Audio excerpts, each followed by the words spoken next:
Hey guys, so based on some of the responses I got to my video about declaring medical sovereignty, I wanted to clarify the concept of medical freedom and its roots in free thought. So here's why I don't need medical expertise to say no to the jab.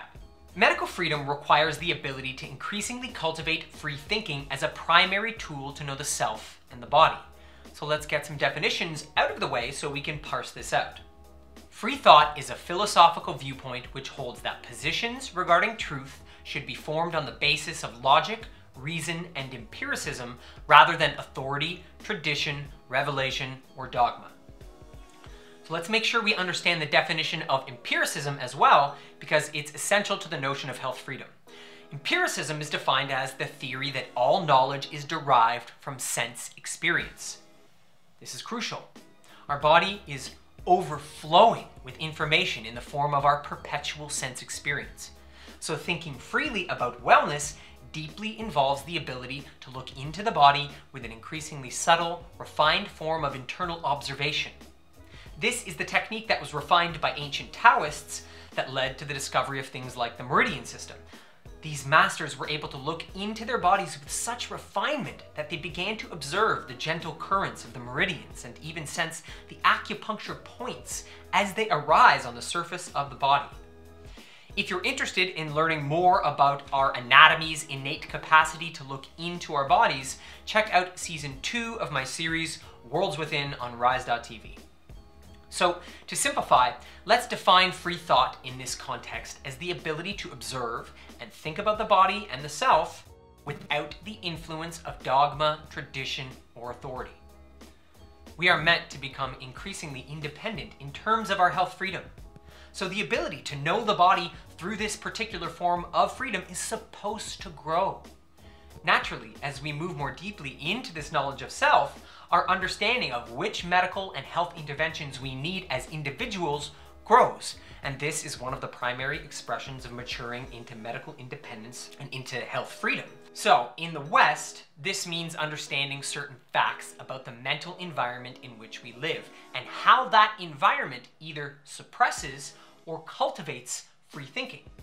For example, the current news media infrastructure in North America is mostly funded by the pharmaceutical industry.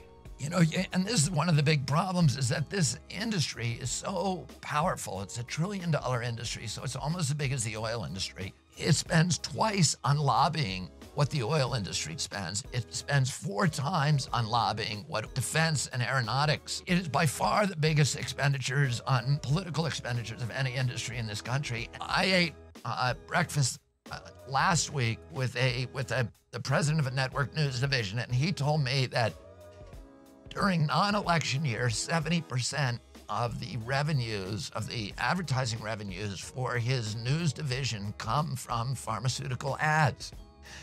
And if you go on TV any night and watch the network news, you'll see they become just a vehicle for selling pharmaceuticals. So, and he also told me that he would fire a host who brought onto his station a guest who lost him a pharmaceutical account. This means that a propaganda system, literally composed of sophisticated dogma and authority, has been implemented as a fundamental tool for managing one's medical needs. This will naturally encroach upon the ability to think freely about one's body and how to support any illnesses that arise. Similarly, industry-generated disinformation about natural health and wellness products is difficult to sort out, but our empirical experience of alternative, natural health products and services becomes our saving grace here. So, if I come across a Netflix documentary telling me that essential oils don't really improve our health and wellness and are dangerous and being used to manipulate people, I have something awesome to responsibly test their claim: a human body. A responsible, moderate application of an essential oil to a certain ailment and the subsequent experience of its effectiveness over and over again eventually makes that Netflix documentary irrelevant, because my empirical experience of my body's improving health has informed me of other truths more directly. So this has been our family's experience, and it's why we keep a massive library of essential oils in our house at all times. Our empirical observation of improved health and wellness is king. So if you feel drawn to working with essential oils more on your own journey to health and freedom, please check out my partner Amanda's work. She offers essential oils and wellness consultation deeply rooted in everything I'm speaking to today. That being said, one can lose medical freedom to alternative modalities as well. The desire to give the power of our medical freedom away through utter reliance on a healer or an acupuncturist to interpret our bodies for us without the primary mechanism of observing the body freely ourselves is still problematic to maturing into health freedom. This is where the definition of free thought comes back into play, since relying on something simply because it's an ancient tradition does not necessarily fit with our empirical observation of our body's response. Remember, the training built into our current mental environment is to constantly pressure you to seek external authority as the first line of defense. And so many people have taken this dogma into the alternative realm. So does medical freedom mean rejecting all Western medicine and going 100% alternative? Absolutely not. Because that's a preemptive system of dogma, deciding how you deal with particular health issues before they have even arisen. Therefore, personal autonomy in terms of health and wellness, when it is well developed, also includes honesty with oneself about the health and wellness issues that arise that are beyond the scope of our individual understanding.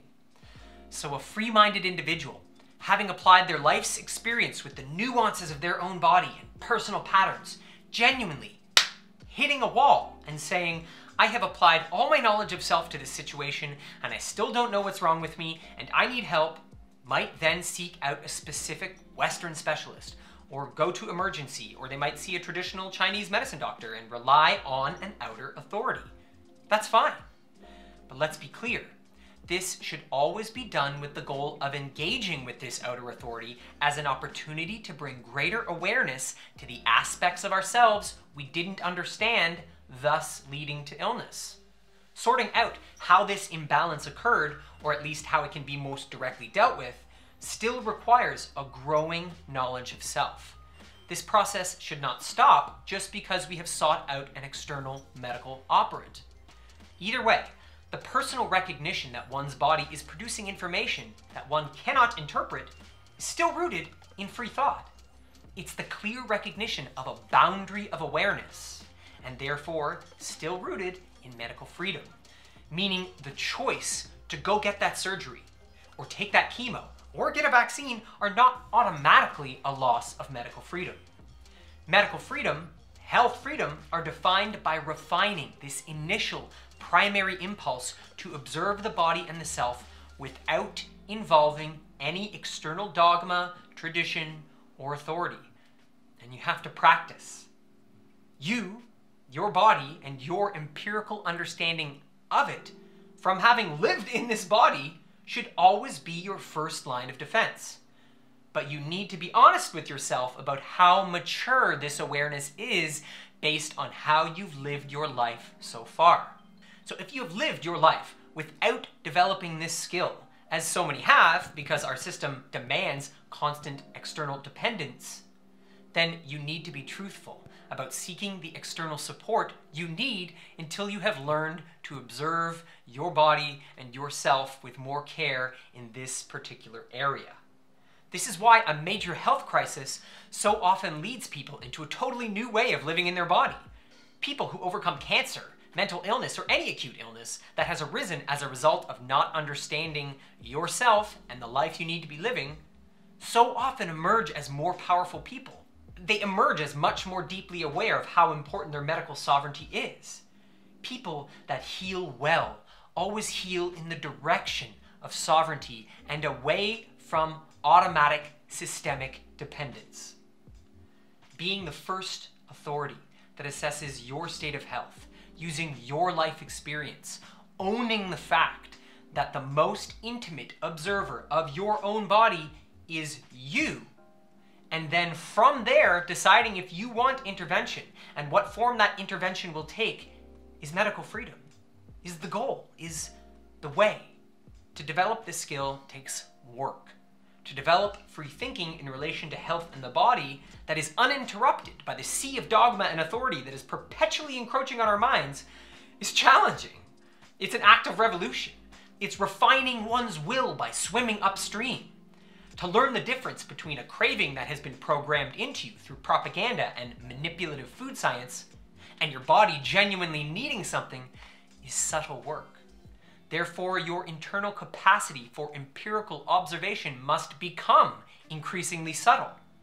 This is maturity in the realm of health freedom. Now let me say that one of the most essential refinements of internal observation is the ability to look inward without any internal dialogue. So if you're feeling ambitious about refining internal silence so you can observe your body without this noise, then go engage the work of Lujan Matus.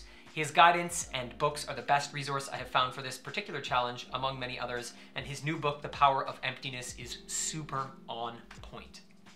But all of this is the basis of medical freedom, of health freedom. So if you're resonating with this, you are also emerging from the mental environment that lied to you about your own capacity to know yourself and your body and to mature your ability to care for your health without unnecessary external medical operants. So in the context of our current dilemma with the passports and the jabbies, I am a healthy individual. I do hear all the external operants trying to tell me that my healthy body is a danger, and that's fine for me. They can continue to make such claims, but they do not have authority over my assessment of my health and of my body. I am the authority on my health and wellness from having lived in this body and refined my ability to know it through free thought. And other people, be they Western doctors or alternative practitioners, are utterly secondary to my authority over what my body needs. So your COVID narrative and your vaccine campaigns really have no domain here. My evidence, my proof, is the life I have lived so far in this body, and the extent to which going against mainstream medical dogma and authority about health and wellness opened me up to a new level of health and wellness. So I will continue to trust my direct personal experience with my increasingly healthy body over all external influences, including alternative ones. It would be entirely against logic, reason, empirical observation, and all free thinking for me to go back to the way of living that demanded I let others think about my body for me as a first line of defense. That is never going to happen. I will never go back, and there are many who feel this way as well. So my friends, I hope this helps clarify the concept of medical freedom. Big love to you. Hold the line. We are here on this earth for this mission. I am glad to be here with you.